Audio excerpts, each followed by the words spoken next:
I hail from Worcester, Massachusetts.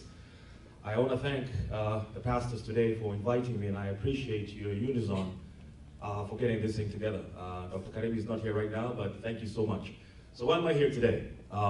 You know, you see me in a lot of ceremonies, I'm a good MC, and we do a good job together. I've lived in this country for over 26 years. I grew up here. I came here as a young man in my early 20s, and my father and my mother paved me to come here and to live here. Over the years, I went to school, I went to college, got my degree, I worked. God has blessed me abundantly. I was trained as an accountant. I worked for companies like Deloitte in Boston, Federal Reserve Bank, I worked for Bank of America. Now I work for EMC. Well, why am I here today? There's something that I've been trying to propagate to this community, my community.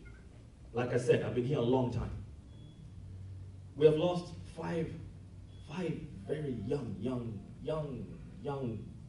children. Very young. As of today, I was supposed to be in Worcester emceeing a fundraiser for a 6-month-old. Listen to this. Miezi Her name is Caitlin. 6 months. We have lost people, young people. The oldest has been 36. The youngest is 6 months. Death is inevitable. We are all gonna go through that. It's a rite of passage. For over a decade, I've been trying so hard to propagate one thing: preparation for this thing called death. It's in the Bible as well.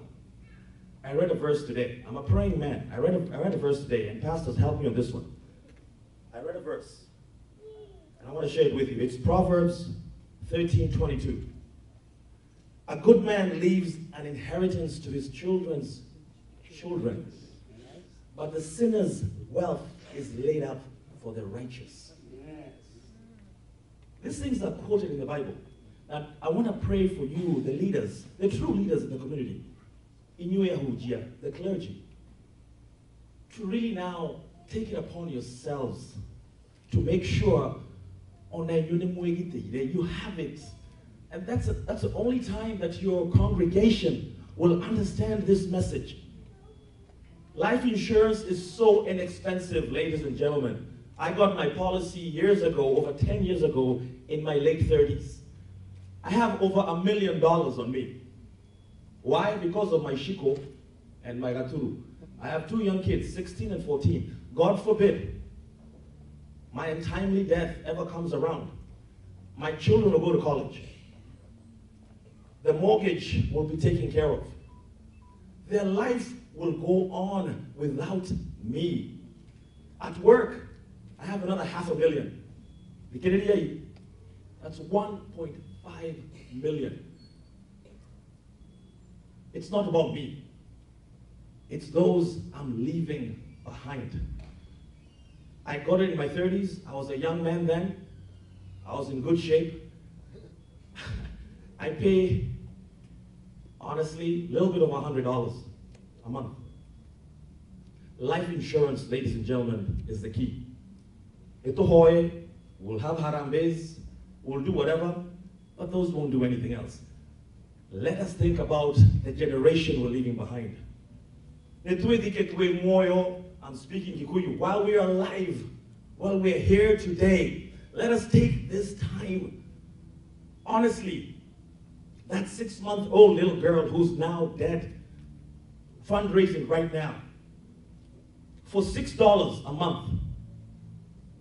If I had met her parents and got a policy for them, and for an extra $6, I will cover up to $10,000 for a little child. No one wants to bury their children. Nobody wants to do that. No parent. I am a parent, and I know. Nobody, but it's inevitable. It's gonna happen. For only $6, $10,000 covered right there. Life insurance is tax-free.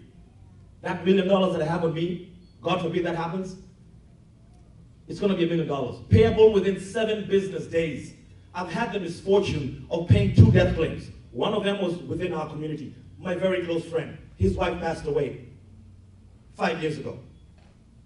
I walked up to him and I delivered a check. And life has gone on financially. We can never replace the deceased. but financially, him and his son are secure. Because 5 years prior, I sat him down and he listened and they listened. Damohoya, clergy specifically. For once, let's get the message across and let's practice what we preach. Please, I beg you. And I'm not asking you to come to Kabathi. I will consult with you. You don't have to buy my policy. That's what I'm asking for. But let me consult with you. Let me tell you how it can be done. Let me tell you what's right and what's wrong. I know my stuff. I'm very good at it. I'm very gifted at some things. We all have gifts. That young man is a great singer. You guys are great pastors. I'm a good orator. And I know my stuff. I know what I'm talking about. So I beg you. So please, we're going to die. It's a law of large numbers. We're a big community. So these things are inevitable. We'll have to embrace death. Do we have to change our ways? Yes, we do. But please, I beg of you, all of you, for those of you who have children, dependents, please, my number is public. Everyone knows my number. You can find it very easily. Very easily. Call Kabathi. I will set a time to sit with you, consult with you, so you can make an educated decision. That is all I'm asking. Let's make educated decisions. I love my community more than you can imagine. Like I said, I've been here. I'm a senior citizen by virtue of my longevity in America. But I'm still a young man. As you can see, I'm going to the beach right now. But as you can tell, I care. So please, Pastor Wayaki, I appreciate this moment in time. And personally, to be granted, Bishop Karai, I appreciate this moment in time. So please, let's dedicate to Memorial, and let's learn from what's going on right now in our community. I love you very much, and God bless you. Let me go to the beach. Thank you.